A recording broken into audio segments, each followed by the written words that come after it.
All right, in this video, we are dividing a whole number by a fraction.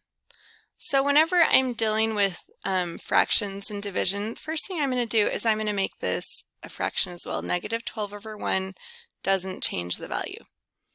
Okay, now when the rule is when we are dividing fractions, we flip the second fraction and we multiply. So this becomes negative 12 over 1 times negative 2 over 9. Okay, now we could then just multiply straight across the top, then straight across the bottom. But first I am going to look to cross cancel. So 2 and 1, those can't go any lower. 1 is the lowest it can go.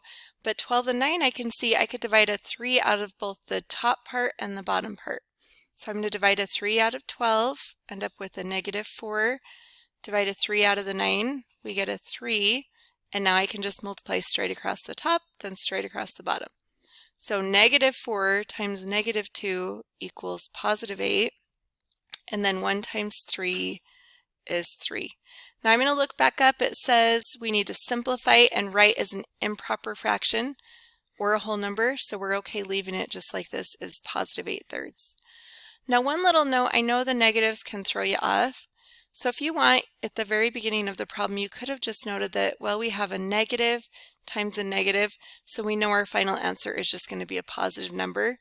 So you could just make a note of that and not even deal with them at this point. So one thing you could do to maybe make it a little easier.